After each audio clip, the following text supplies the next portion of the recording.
Bonjour les gars, c'est moi, Cathy. Je suis revenue vers vous avec une nouvelle rivalité. Aujourd'hui est un grand jour. J'ai deux téléphones phares devant moi, le Huawei Nova 7 5G et le Samsung Galaxy S20.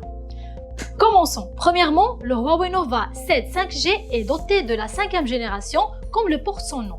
Il est mentionné que la 5G est presque 3 fois plus rapide que la 4G. Contrairement au Samsung Galaxy S20, qui n'est pas doté de la 5G et ne prend en charge que la 4G. Donc, vous allez devoir peut-être penser à obtenir un autre téléphone dans un avenir proche, même s'il s'agit d'un smartphone phare qui coûte beaucoup plus cher que le Nova 7 5G.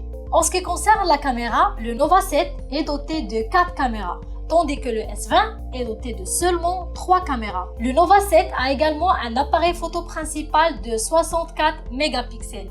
Alors, voyons quel téléphone capture de meilleures photos. J'ai commencé à prendre des photos en plein jour. Les photos capturées avec le Nova 7 étaient très claires et riches en détails, surtout lorsque le mode ultra définition était activé. Mais une chose que j'ai remarqué sur le S20, c'est que la focalisation sur le sujet prend un peu plus de temps. Après, j'ai essayé de prendre des photos durant la nuit avec les deux téléphones. J'ai remarqué qu'avec le Nova, les images sont nettes et avec très peu de bruit lorsque l'on choisit un ISO élevé. En ce qui concerne les selfies, le Nova 7 dispose d'une caméra frontale 32 mégapixels avec mode HDR. Par conséquent, les selfies étaient très nettes et réalistes. Vous pouvez même voir clairement la texture de la peau et des cheveux. Ensuite, j'ai décidé de faire le même test durant la nuit. Et encore une fois, le Nova 7 a donné de meilleurs résultats. Les selfies étaient également d'une plus haute résolution et luminosité.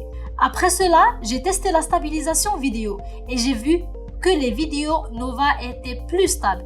Vous pouvez enregistrer aussi des vidéos fluides et claires sans avoir recours à un stabilisateur. Le Nova 7 a également une fonctionnalité vraiment cool que vous ne retrouvez pas sur le S20, qui est la vidéo double affichage. Cette fonction vous permet d'enregistrer en utilisant simultanément les caméras avant et arrière.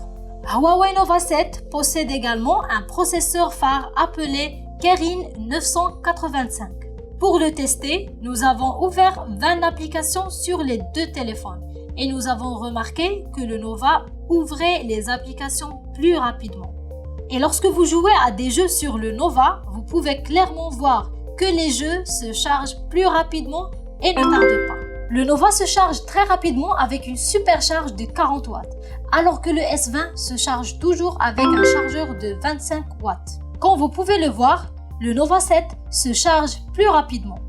Vous pouvez effectivement charger votre batterie jusqu'à 40% en seulement 15 minutes. C'est très rapide. Le S20 coûte presque le double du prix du Nova. Et je me demande pourquoi d'ailleurs. Finalement, c'est ce que je pense et dites-moi votre avis dans les commentaires ci-dessous.